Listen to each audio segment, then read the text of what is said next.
Hello, Standard 10th. Here we will be starting a new chapter from your SS subject, that is chapter number 10, India Agriculture. So, in this particular chapter, we will be covering the aspects related to agriculture of India, जिसमें हम पढ़ेंगे the types of farming, methods of farming, agriculture products of India, जो divided into pulses and grains, hot beverages, and cash crops. Then technical reforms, institutional reforms, green revolution, role of agriculture in Indian economy, and impact of globalization on Indian agriculture. Since ancient time, agriculture has remained a prime economic activity of most of the people in India. जब हमने economic activities के बारे में पढ़ा था, जब हमने economy of India के बारे में पढ़ा था, तब भी हमने ये चीज़ देखी थी कि जो इकोनॉमी ऑफ इंडिया है वो मैक्सिमम किस पे डिपेंडेंट रही है? एग्रीकल्चर पे. We are agricultural dominated country. हमारा जो मेन इकोनॉमिक एक्टिविटी बोल सकते हैं that is most of the people 60% people का वो क्या है? एग्रीकल्चर है. इवन टुडे ऑल्सो, आज के टाइम पे भी अगर हम देखें तो जो इंडियन इकोनॉमी का मेन सपोर्ट है वो कौन है? एग्रीकल्चर है. And agriculture is an important resource of India. About 60% of the labor power is engaged in agriculture. जो हमारा टोटल लेबर पावर है उसमें से 60% किस में एंगेज्ड है? एग्रीकल्चर में. तो मेन जो हम बोल सकते हैं कि हमारी कंट्री में इकोनॉमिकली या फिर एम्प्लॉयमेंट पॉइंट ऑफ व्यू से भी देखें तो मैक्सिमम प्रपोर्शन कहाँ है? एग्रीकल्चर पे. बिसाइड सप्लाइंग फूड, फूड तो सप्लाई करता ही है टू द पीपल, उसके अलावा रॉ मटेरियल भी देता है फॉर द इंडस्ट्रीज़. ये भी एग्रीकल्चर सेक्टर में से आता है. जैसे अगर कॉटन टेक्सटाइल इंडस्ट्री है तो कॉटन कहाँ से आया? एग्रीकल्चर से आया. रबर इंडस्ट्री है, रबर कहाँ से आया? एग्रीकल्चर से आया. शुगर इंडस्ट्री है, शुगर कहाँ से आया? एग्रीकल्चर से. तो ये सारे के सारे इंडस्ट्रीज़, इनका रॉ मटेरियल आ रहा है एग्रीकल्चर में से. Agriculture occupies about 22% of the national product. National product that is GDP. तो जीडीपी का 22% आता है एग्रीकल्चर सेक्टर में से. Crops and other farm products hold about 18% contribution in export. Export में 18% कॉन्ट्रीब्यूशन किसका होता है? क्रॉप्स का और फार्म प्रोडक्ट्स का, जिसकी वजह से हमें फॉरेन एक्सचेंज मिलता है. The Indian economy is mainly dependent on agriculture and इसीलिए इंडिया को एग्रायन कंट्री बोला गया है. तो why India is known as agrarian country? Because of these particular reasons कि एक तो हमारा एम्प्लॉयमेंट मैन पावर जो है वो मैक्सिमम इसमें इन्वॉल्व है. देन उसके बाद में रॉ मटेरियल का मेन सोर्स जो है वो एग्रीकल्चर है. देन फॉरेन एक्सचेंज में कंट्रीब्यूशन, जीडीपी का कंट्रीब्यूशन. तो इन सारे रीजन्स की वजह से इंडिया को एक एग्रेरियन कंट्री बोला गया है. The most of the areas in India 2 or more crops annually can be taken due to the factors like fertile plain. अब हमारे यहाँ पे जो फैक्टर्स है, यानी कि जो रिस्पॉन्सिबल फैक्टर्स है जो एग्रीकल्चर को सपोर्ट करते हैं, जो फेवरेबल है उनके लिए, that is fertile plain, favourable climate पूरे साल जो रहता है, irrigation facilities, skilled and hard working farmers. तो इन सब की वजह से साल में 2 या 2 से ज़्यादा बार भी क्रॉप्स ग्रो किए जा सकते हैं मोस्ट ऑफ द एरियाज में. Even then the progress in the field of agriculture is not sufficient. ये सारे फैक्टर्स होने के बावजूद भी कहीं ना कहीं जो हमारा एग्रीकल्चर में प्रोग्रेस होना चाहिए वो नहीं हो रहा है. It is not sufficient. The Indian farmers are generally poor and uneducated. और जो इंडियन फार्मर्स होते हैं वो गरीब होते हैं जनरली, यानी हम बहुत ज़्यादा ऐसे अमीर फार्मर्स नहीं देख सकते हैं बिकॉज ऑफ द रीजंस कि जो डेवलपमेंट होना चाहिए in the field of agriculture वो नहीं हो रहा है. Agriculture production in India is much less compare to the world. दुनिया के पॉइंट ऑफ व्यू से देखें तो बहुत कम है. इसके रीजंस क्या क्या है? तो पहला reason, इनएडिक्वेट facilities of irrigation, irrigation की फैसिलिटीज़ जितनी मिलनी चाहिए उतनी नहीं मिल रही है। Irregular and uncertainty of rain, अब बारिश कभी भी आ जाती है, मई में बारिश हो जाती है, मार्च में बारिश हो जाती है, विच इज़ नॉट रेगुलर, क्योंकि मानसून टाइम नहीं है वो, बट फिर भी बारिश आती है, तो वो इरेगुलर जो रेन आता है उसकी वजह से क्रॉप्स ख़राब हो जाते हैं। मोर पॉपुलेशन, पॉपुलेशन ज़्यादा है तो हमें लैंड जितना मिलना चाहिए उतना नहीं मिल पा रहा है।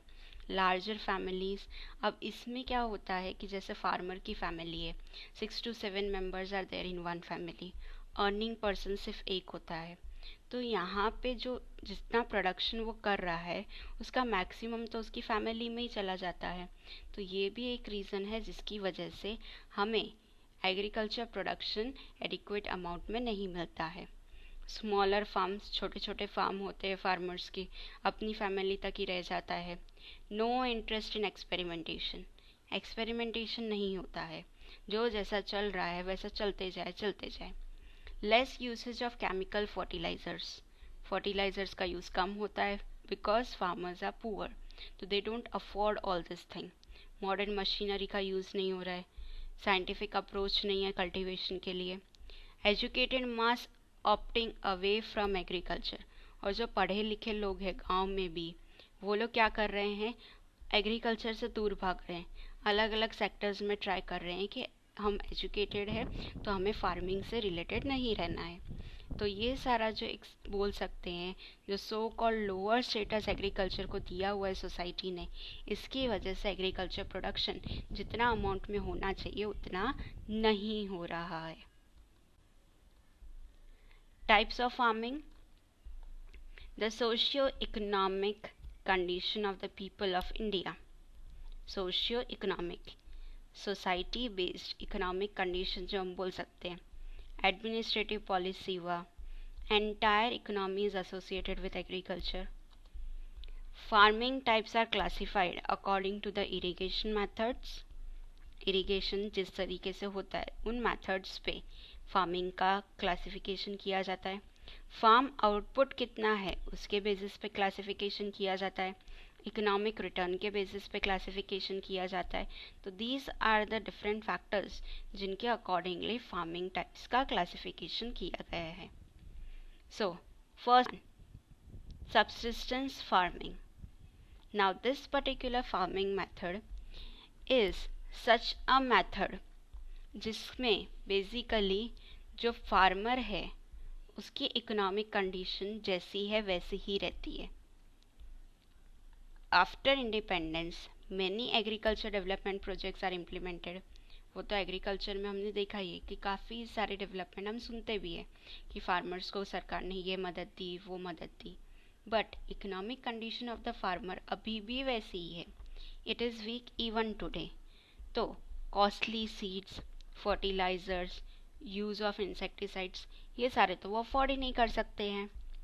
द फार्म प्रोडक्शन जो वो लोग करते हैं, जितना वो लोग क्रॉप्स ग्रो कर रहे हैं वो सिर्फ और सिर्फ उनकी फैमिली तक ही रह गया है, is just sufficient for his family and is consumed in the maintenance of the family, यानी कि फैमिली को चलाने के लिए, घर चलाने के लिए उतना ही प्रोडक्शन उसके सफिशिएंट हो रहा है, उसके ज़्यादा वो सेल नहीं कर सकता है कि जिससे वो प्रॉफिट अर्न करे।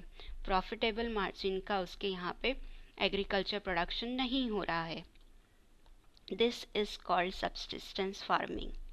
ये पर्टिकुलर फार्मिंग मेथड जो हुआ जिसमें फार्मर, छोटे फार्म होल्डिंग वाला जो फार्मर है वो उतना ही ग्रो कर पा रहा है जितना अपनी फैमिली को दे सके, उसे बोलते हैं हम subsistence farming. So even today Indian agriculture is considered to be an activity for life maintenance only, यानी वो अपना गुजारा करने के लिए, अपने जीवन यापन के लिए ही उसे यूज़ कर पा रहा है। Next is dry farming. Now where the rainfall is inadequate, जहाँ पे बारिश जितनी ज़रूरत है उतनी नहीं होती है, तो irrigation facilities are less there, irrigation facilities भी कम होती है। Farming is dependent only on rain, farming किस पे डिपेंडेंट है? बारिश पे। बारिश हुई तो वहाँ पे it is like bonus for them, नहीं हुई तो उनका क्रॉप्स खराब हो जाता है because they don't have any other option. तो इन दैट एरिया जो ह्यूमिडिटी अक्यूमुलेट होती है इन द लैंड, उसका यूज़ करके only one type of crop is grown. ठीक है, पूरे साल में एक ही टाइप ऑफ क्रॉप जो है वो उगाया जाता है यूजिंग द अक्यूमुलेटेड ह्यूमिडिटी, जो मॉइस्चर अक्यूमुलेट हुआ है आफ्टर मॉनसून, उसका यूज़ करके एक ही टाइप का क्रॉप ग्रो किया जाता है। This type of farming is known as dry farming. तो जो एरियाज होते हैं जहाँ पे बारिश कम होती है, जैसे गुजरात का कुछ एरिया हो गया, राजस्थान हो गया, पंजाब के कुछ साइड वाला एरियाज हो गया which is bordered with Rajasthan, वो सब जगह पे ड्राई फार्मिंग की जाती है। नाउ क्रॉप्स जिनको कम पानी चाहिए, जैसे कि ज्वार, मिलेट, पल्सेस, जिनको कम पानी चाहिए होता है वो इसमें ग्रो किए जा सकते हैं। जो ज़्यादा पानी वाले क्रॉप्स होते हैं वो यहाँ पे ग्रो करना पॉसिबल नहीं है। इन Gujarat wheat and gram are grown in the humid soil after the monsoon is over। जब बारिश खत्म हो जाती है उसके बाद में wheat और ग्राम दैट इज चना जो है यहाँ पे ग्रो किया जाता है after monsoon. Next is wet farming. Wet farming is opposite of dry farming. अब ड्राई फार्मिंग में क्या होता था, बारिश इनएडिक्वेट है तो उसमें ड्राई फार्मिंग की जाती थी। वेट फार्मिंग उस रीजन में होता है जहाँ पे हेवी रेन होता है and there is adequate facilities for irrigation. Irrigation facilities बहुत अच्छी है, रेनफॉल भी अच्छी खासी होती है, उस जगह पे वेट फार्मिंग की जाती है। एकदम ऐसे देख रहे हैं पूरा का पूरा क्रॉप जो है वो पानी से छला चला। और ड्राई फार्मिंग में हमने क्या देखा, दूर दूर तक पानी का कोई नामो निशान ही नहीं मिल रहा है। सो इसमें जो क्रॉप्स ग्रो किए जाते हैं वो बेसिकली ऐसे क्रॉप्स होते हैं जिनको पानी ज़्यादा चाहिए। ओके, जैसे पैडी हुआ, शुगर केन हुआ, कॉटन हुआ, वेजिटेबल्स हुए, वो यहाँ पे ज़्यादा ग्रो किए जाते हैं। अब इन पर्टिकुलर एरियाज़ का ये होता है कि अगर बारिश नहीं भी हुई, if there is no rainfall या फिर सफिशिएंट बारिश नहीं हो रही है, तो भी 1-2 साल तक तो ऐसा है कि more than one crop they can grow with the help of irrigation. तो उनके पास में ऑलरेडी इतना पानी होता है एज ग्राउंड वाटर हुआ या रिवर वाटर हुआ कि जिससे रेनफॉल ना भी हो तो भी वो लोग सफिशिएंट अमाउंट में क्रॉप्स ग्रो कर सकते हैं और more than one type of crop grown कर सकते हैं। नेक्स्ट इज शिफ्टिंग एग्रीकल्चर, जिसे झूम फार्मिंग भी बोला जाता है। नाउ ये जो झूम एग्रीकल्चर हुआ वो बेसिकली ऐसा है कि जिसमें एक जगह से दूसरी जगह, दूसरी जगह से तीसरी जगह, यानी कोई एक फिक्स एरिया नहीं है कि जहाँ पे फार्मिंग की जाती है। इसका प्रोसीजर कुछ ऐसा है कि यहाँ पे पहले ये लोग फॉरेस्ट को पूरा कट करते हैं, जला देते हैं एंड क्लियर कर देते हैं। जब पहले वो ज़मीन एकदम साफ़ हो जाती है, क्लियर हो जाती है, तो उस पर फार्मिंग की जाती है।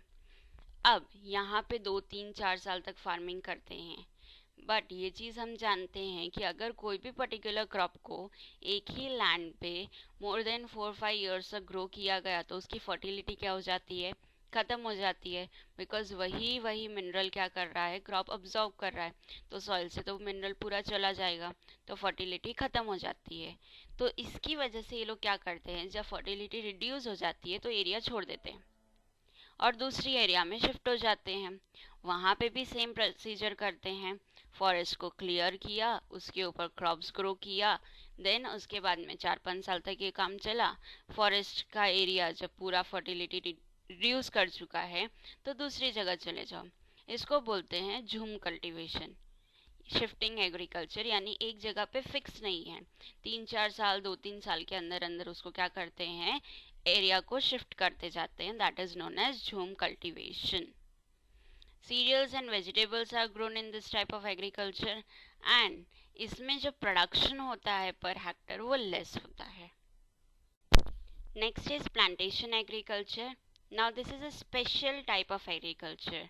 यहाँ पे क्रॉप्स जैसे कि rubber, then tea, coffee, cocoa, coconut, apple, mango, oranges, grapes, आंवला, खारेक, ये सारे बहुत ही केयर के साथ में रियर किए जाते हैं, यानी कि इनका स्पेशल केयरिंग के साथ में रियरिंग होता है. That type of agriculture is plantation agriculture. Now this type of agriculture system requires